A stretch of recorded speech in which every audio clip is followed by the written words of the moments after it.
Donc depuis un an, Tissu Solidaire a beaucoup grandi. On a levé des fonds.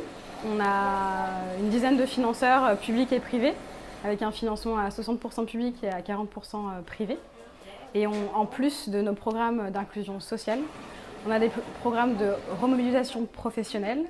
Le but, c'est un tremplin à l'emploi pour des personnes fragilisées, toujours issues de la migration. Et on les accompagne à l'emploi, on les forme en français et langue étrangère et en couture pour qu'elles puissent avoir une vie digne et décente en France et avoir un accès à l'emploi dans le textile et la maroquinerie, notamment en Rhône-Alpes. Juste derrière moi, c'est la 4e promotion de personnes accompagnées dans notre programme FIL. Donc c'est le fameux programme de remobilisation professionnelle. En 18 mois, on aura accompagné 37 personnes dans leur retour à l'emploi. Pour ça, on est accompagné par la métropole de Lyon, la préfecture du Rhône. Et le but, c'est d'être un tremplin en amont de l'insertion et des parcours d'insertion ou de la formation professionnelle. Du coup, pour l'instant, nos suites de parcours, c'est des prépa-apprentissages, de l'apprentissage ou des parcours d'insertion dans des structures d'insertion par l'activité économique, comme Univers l'emploi juste à côté, ou le mouvement Emmaüs, ou le groupe GEM.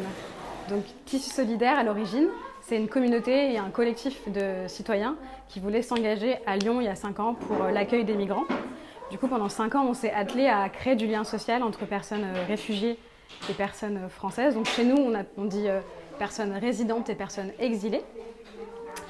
Et on est cette communauté-là. Et on s'est aperçu, à force de rencontrer des personnes, que l'inclusion sociale, c'était la base, mais que ça ne suffisait pas pour avoir une vie décente. Du coup, on a souhaité accompagner les personnes dans leur retour à l'emploi pour qu'ils puissent avoir accès à l'emploi sur le bassin lyonnais. Et c'est pour ça qu'on a créé des programmes de remobilisation professionnelle avec d'abord du français, parce que c'est souvent le premier frein, de la couture, parce qu'on s'appelle Tissu Solidaire et que c'est aussi un savoir-faire maîtrisé par les personnes à 80%, et un accompagnement à l'emploi pour faire le lien entre le monde de l'insertion, le monde de la migration et le monde de l'emploi à Lyon. C'est essentiellement des femmes, ça dépend en fait des promotions.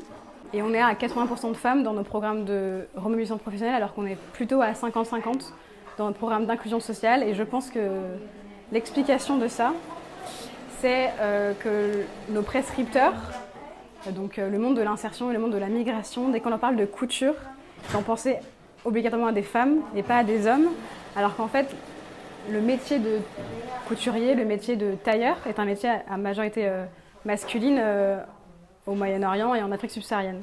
On est une belle équipe Tissu Solidaire, c'est 5 personnes à temps plein et 3 prestataires au quotidien, donc on est 8, je ne suis plus du tout toute seule.